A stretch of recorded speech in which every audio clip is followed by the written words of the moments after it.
नमस्कार दोस्तों क्या आपके पैर में भी झंझनाहट का समस्या है या आपके पैर सुन्न पड़ जाते हैं या आपके पैरों में सुई की चुभन का जैसा महसूस होता है या नसों में दर्द है या चलने फिरने में आपको दिक्कत है।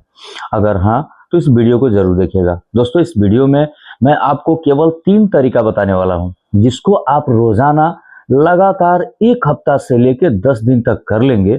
यकीन मानिए आपका जो ये समस्या है इसे जड़ से खत्म करने में आपको बहुत ज्यादा मदद मिलेगी। दोस्तों वीडियो बहुत ही जानकारी मूलक है, इसे पूरा देखिएगा। अगर आप चैनल पे पहली बार आए हैं, इस वीडियो को देख रहे हैं, आप हमारे चैनल के साथ जरूर जुड़िएगा ताकि इस तरह का जब भी हम कोई वीडियो बनाए तो सबसे पहले आप तक पहुंचे।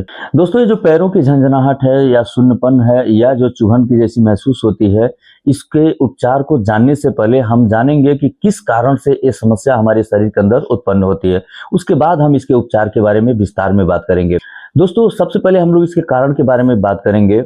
जब हम लंबे वक्त तक कुर्सी पर बैठे रहते हैं उस समय हमारे पैरों में झंझनाहट की शिकायत होने लगती है, सुन्नपन की जो शिकायत है वो भी होने लगती है और बाद में चल के धीरे धीरे हमारे पैरों में दर्द होना या चुभन के जैसा महसूस होना उत्पन्न होने लगता है। दूसरा कारण दोस्तों, अगर किसी कारण से हमारे पैरों की जो नसें होती हैं वो कहीं अगर दब रही हैं या दब गई हो, उस अवस्था में भी हमारे पैरों में झंझनाहट होने लगता है, हमारे पैरों में सुन्नपन आ जाता है या उसमें चुभन की जैसी महसूस होने लगती है या चलने फिरने में हमें दिक्कत होने लगती है। तीसरा, अगर हमारे पैरों के अंदर, हमारे नसों के अंदर ब्लड सर्कुलेशन का फ्लो जो है कम हो जाए, यानी कि अच्छे तरीके से ब्लड सर्कुलेशन ना हो, उस अवस्था में भी हमारे पैरों में इस तरह का दिक्कत उत्पन्न हो जाती है। इसके अलावा दोस्तों, अगर आप डायबिटिक हैं, यानी कि आप डायबिटीज के मरीज हैं और डायबिटीज का दवा ले रहे हैं, उस अवस्था में भी आपके पैरों में झंझनाहट, सुन्नपन आना या चुभन की जैसी महसूस होना ये आपको महसूस हो सकता है। इसके अलावा अगर आपका शरीर बेहद कमजोर है, आप शरीर से पूरी तरह से कमजोर हैं, उस अवस्था में भी आपके पैरों में झंझनाहट होना या सुन्नपन हो जाना या सुई की तरह चुभन जैसा महसूस होना, ये सब दिक्कतें उत्पन्न होती हैं। दोस्तों इनमें से किस तरह का दिक्कत आपके शरीर के अंदर है उसको आप एक बार मनन करिएगा, उसको आप एक बार अपने ध्यान में लीजिएगा। दोस्तों आपके पैर के अंदर जो झंझनाहट है या सुन्नपन है या जो दर्द है, जो सूजन है, उसको ठीक करने के लिए आज हम आपको इस वीडियो में 3 उपाय बताएंगे और इस तीनों उपाय को आपको लगातार कुछ दिनों तक करना है, जिससे आपका ये जो समस्या है पूरी तरह से ठीक होने में आपको मदद मिलेगी।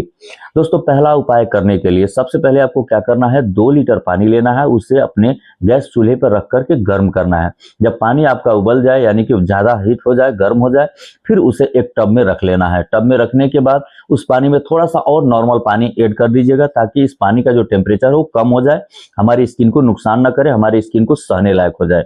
उसके बाद दोस्तों इसमें आपको 2 चम्मच सेंधा नमक मिलाना है। 2 चम्मच सेंधा नमक इसमें डाल दीजिएगा। उसके बाद दोस्तों आपको भीमसेनी कपूर का एक छोटा सा टुकड़ा लेना है, उसे पीस लेना है और आधा चम्मच से कम मात्रा में उस भीमसेनी कपूर को इस पानी में डाल देना है।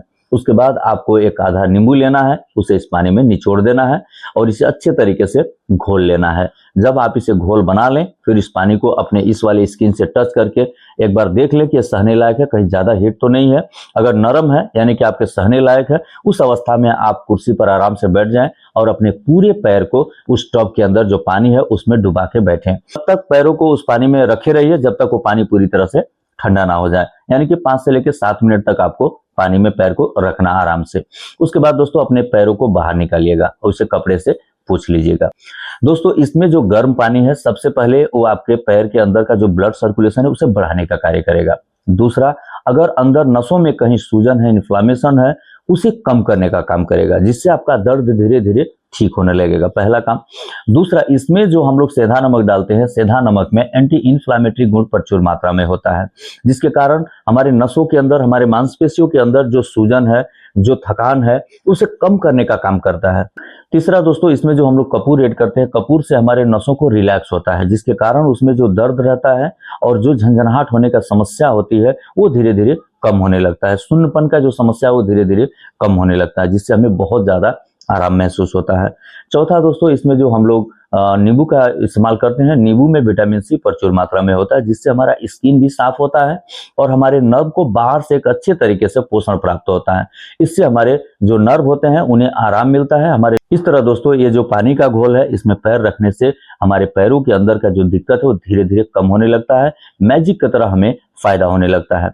तो दोस्तों इसका इस्तेमाल रोजाना आप एक बार करें सुबह के समय में, और लगातार 1 हफ्ता तक करें। केवल 1 हफ्ता करिएगा, उससे ज्यादा इसको करने की जरूरत नहीं पड़ेगी। इतने में आपके पैर के अंदर का जो समस्या है वो धीरे धीरे ठीक होने लगेगी।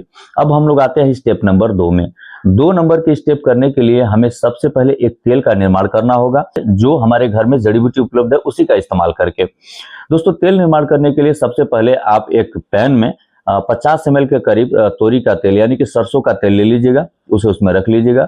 उसके बाद इसमें 1 चम्मच अजवाइन का या पाउडर हो या अजवाइन हो, डायरेक्ट उसमें 1 चम्मच अजवाइन डाल दीजिएगा। 1 चम्मच इसमें मेथी डाल दीजिएगा और आधा चम्मच शुद्ध हल्दी इसमें डाल दीजिएगा और इसे कुछ देर तक गर्म करिएगा। गर्म करने के बाद ये जो आपका जड़ी बूटी है ये धीरे धीरे काला पड़ जाएगा। उसके बाद इस तेल को फिल्टर कर लीजिएगा, छान लीजिएगा और एक शीशी में बंद करके इसको रख लीजिएगा। दोस्तों पहला स्टेप कंप्लीट करने के बाद ये जो तेल आपने निर्माण किया, इस तेल का इस्तेमाल करके अपने पैरों में अच्छे तरीके से मालिश करिएगा। मालिश करने से आपके पैरों में बहुत ज्यादा आराम मिलेगा, बहुत ज्यादा आपको लाभ मिलेगा। इस तेल का जो मालिश है यानी कि स्टेप नंबर जो 2 है, इसे लगातार आप 20-25 दिन तक कर सकते हैं। इसके लिए कोई बाउंडेशन नहीं है, लेकिन पहले स्टेप को केवल 1 हफ्ता करिएगा। दोस्तों इसके बाद हम लोग आते हैं तीसरे स्टेप यानी कि अंतिम स्टेप में। अंतिम स्टेप में दोस्तों हम लोग एक दवा का इस्तेमाल करेंगे जिसे आयुर्वेद में बहुत ही शक्तिशाली दवा माना गया है। दोस्तों शक्तिशाली दवा का नाम है अश्वगंधा चूर्ण। आप बाजार में जाइएगा, किसी भी आयुर्वेदिक दुकान में जाकर के अश्वगंधा चूर्ण जब आप कहेंगे तो आपको बड़े आसानी से एक अश्वगंधा चूर्ण का डब्बा आपको दे देंगे। नया मेड का अश्वगंधा पाउडर लेकर आइएगा और उस अश्वगंधा पाउडर को 1 कप गर्म दूध में 1 चुटकी के करीबन उसमें डाल दीजिएगा और कुछ देर तक उस दूध को ढक के रख दीजिएगा। उसके बाद चम्मच से इस अश्वगंधा पाउडर को दूध में अच्छे से मिला लीजिएगा और उसके बाद इसको एक बार रोजाना रात के समय में पी करके सोने का काम करिएगा। दोस्तों रोजाना रात को सोते समय जब आप एक बार इसका इस्तेमाल करेंगे, इससे आपके जो नर्व होते हैं वो मजबूत होते हैं, उसमें विटामिन की अगर कोई कमी है वो धीरे धीरे पूरा होने लगता है। उसके बाद ये आपके जो नर्वस सिस्टम है उसे सुधार करने का काम करता है, नर्वस सिस्टम को बहुत ही ज्यादा ताकत देता है, जिससे कुछ ही दिनों के अंतराल में आपके पैर के अंदर झंझनाहट का जो समस्या है, सुन्न पड़ जाने का जो समस्या है या उसमें दर्द होने का जो समस्या है वो धीरे धीरे ठीक होने लगेगा। दोस्तों इस दवा का इस्तेमाल भी लगातार आपको 20 दिन तक करना है, उससे ज्यादा आपको करने की जरूरत नहीं पड़ेगी। दोस्तों ये जो उपाय है बहुत ही ज्यादा प्रभावकारी है। हमने हजारों मरीजों के ऊपर इसका प्रयोग किया हुआ है, इसलिए उस अनुभव के आधार पर हम आपको गारंटी के साथ बोल सकते हैं कि आप अगर इसका प्रयोग करते हैं तो आपको बहुत ज्यादा लाभ मिलेगा। दोस्तों इन सब चीजों का इस्तेमाल करते हुए कुछ सावधानियां हमें अपनानी होगी। दोस्तों ये तीनों उपाय अगर आप किसी गर्भवती महिला के ऊपर करना चाहते हैं तो एक बार उनके डॉक्टर का सलाह जरूर लें, इस वीडियो के आधार पे ना करें। दूसरा दोस्तों, अगर कोई गंभीर रोग से पीड़ित व्यक्ति है या किसी गंभीर रोग का दवा ले रहा है, उस अवस्था में अगर आप करना चाहते हैं तो ना करें। अगर करने की आवश्यकता पड़ती है तो आप उनके डॉक्टर का सलाह लें। अगर उनके डॉक्टर कहते हैं कि आप कर सकते हैं फिर मात्र करिए, इस वीडियो के आधार पे ना करिए। इसके अलावा दोस्तों अगर आप किसी छोटे बच्चे के साथ करना चाहते हो तो एक बार उनके डॉक्टर का सलाह जरूर लें। इसलिए दोस्तों अगर आपके पैर में केवल समस्या है और आपको अन्य कोई स्वास्थ्य समस्या नहीं है तो उस अवस्था में आप बेफिक्र होकर के इसका इस्तेमाल करके अपने आप को पूरी तरह से ठीक करने में मदद प्राप्त कर सकते हैं। दोस्तों आशा करते हैं इस वीडियो से आपको काफी लाभ मिला होगा। वीडियो अगर आपको पसंद आई है तो इसे लाइक भी करिए और कमेंट बॉक्स में एक प्यारा सा कमेंट करके हमको बताइए कि आप किस शहर से इस वीडियो को देख रहे हैं, मैं आपके और क्या मदद कर सकती हूँ और किस तरह का वीडियो देखना चाहते हैं, इसे कमेंट में हमें जरूर जानकारी करिएगा। दोस्तों अगले वीडियो में किसी नए टॉपिक के साथ आपसे मिलते हैं, तब तक के लिए हमें अनुमति दीजिए। बहुत बहुत धन्यवाद।